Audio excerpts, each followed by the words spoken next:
Late one night, a woman's sorrow led her to make a dark pact with the river's spirit, hoping to bring back her lost love.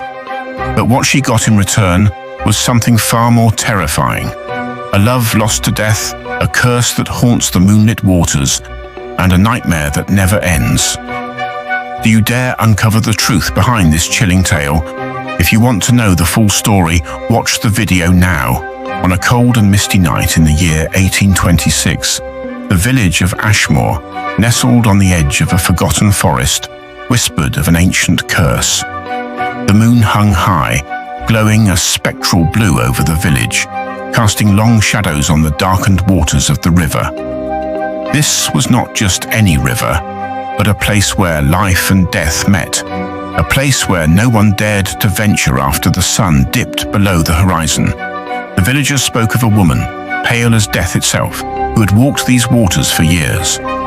Dressed in a flowing black gown, her long, wet hair clung to her thin face as she waded through the water. Her steps were slow, deliberate, each one sending ripples across the water that never seemed to fade. And though the villagers had long since forgotten her name, they feared her presence and the curse she brought with her. It all began many years ago, they said, when a young woman named Eleanor had fallen in love with a man named Thomas. Their love was the kind spoken of in the tales of poets, pure, unbreakable, and full of promise. But tragedy struck one fateful night when Thomas was lost to the river in a storm. Despite the villagers' best efforts, they found no trace of his body. Eleanor, heartbroken and desperate, refused to believe he was gone. She spent days and nights along the riverbank, calling for him, praying for his return. Then, one night, the impossible happened. Eleanor's cries were answered not by Thomas, but by a figure clothed in darkness. A shadowy figure emerged from the mist, her eyes glowing like embers in the night. This was the spirit of the river, the guardian of its depths, a creature long forgotten by the world of the living. "You seek him, child?" the shadow whispered in a voice like the rustling of dead leaves.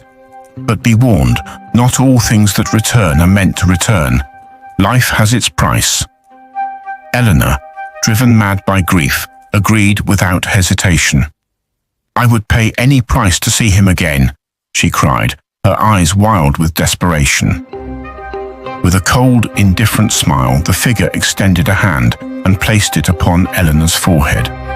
The river, once calm, began to churn and rise, its waters swirling as if in anticipation. The figure spoke one last time, her voice now filled with a terrible power. "Then your love will return to you, but you will never be the same again."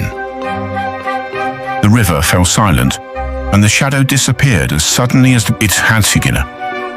Eleanor, now alone, waited by the water, her heart pounding with a mixture of hope and fear. The following day, Thomas's body was found by the river, but it was different, pale, cold, and lifeless, his eyes vacant. Eleanor, her love returned, took him into her arms. Yet, as she gazed into his eyes, she could feel the chill of death still surrounding him. She had summoned him back, but not in the way she had imagined. He was not truly alive. In the days that followed, Eleanor's actions became more erratic. She spoke to Thomas as though he were still the man she had known, but he could never respond. He stood motionless by her side, his face a grim reminder of the price she had paid. As the moon rose each night, the curse of the river grew stronger, and Eleanor's appearance began to change. Her once vibrant face became pale and hollow, her hair turning as black as the river's depths. She no longer slept or ate, driven only by the compulsion to keep Thomas by her side. The villagers, seeing Eleanor's transformation, began to fear her. They could hear her cries in the night, drifting over the water, her voice becoming a mournful, sorrowful wail that echoed through the trees. They spoke of strange happenings in the forest, the snapping of twigs, the rustling of leaves, and the unmistakable sound of footsteps in the water. It wasn't long before Eleanor became more than a ghost. She was a creature of the river now, her soul forever bound to the water, her heart forever in the grip of death. Years passed, and the legend of Eleanor faded into the fabric of Ashmore's history, reduced to nothing more than a cautionary tale told by mothers to their children. But some still remembered the woman who had vanished into the mist, the spirit that had cursed the river.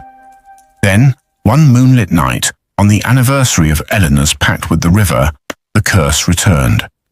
A figure, cloaked in black, stepped out from the mist. It was Eleanor, or what was left of her. Her face was a twisted mask of grief and rage, her eyes no longer human, but glowing with the same eerie light that had once haunted the villagers' nightmares.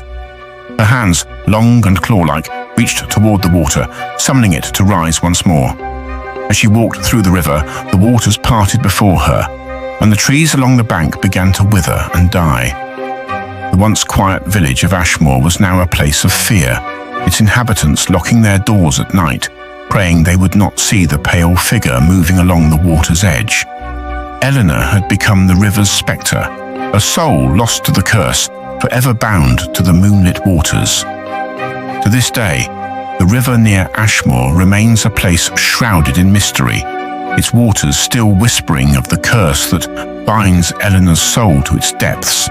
No one dares to approach after dark, and the few who have ventured too close tell of strange figures emerging from the mist, figures who seem to glide across the water, their eyes hollow, their movements unnatural. The curse of the river still lives on, a testament to the price of eternal love and the horrors that can be summoned when grief drives a soul to seek what is lost. As the full moon rises over the quiet town, the spirit of Eleanor continues her silent vigil, forever searching for her lost love, but trapped in the waters that will never set her free. So, if you ever find yourself near Ashmore, on a night when the moon is full and the air is thick with fog, listen carefully. You may hear the faint sound of footsteps in the water, the mournful wail of a woman who once loved too deeply. And remember, some stories are best left untold.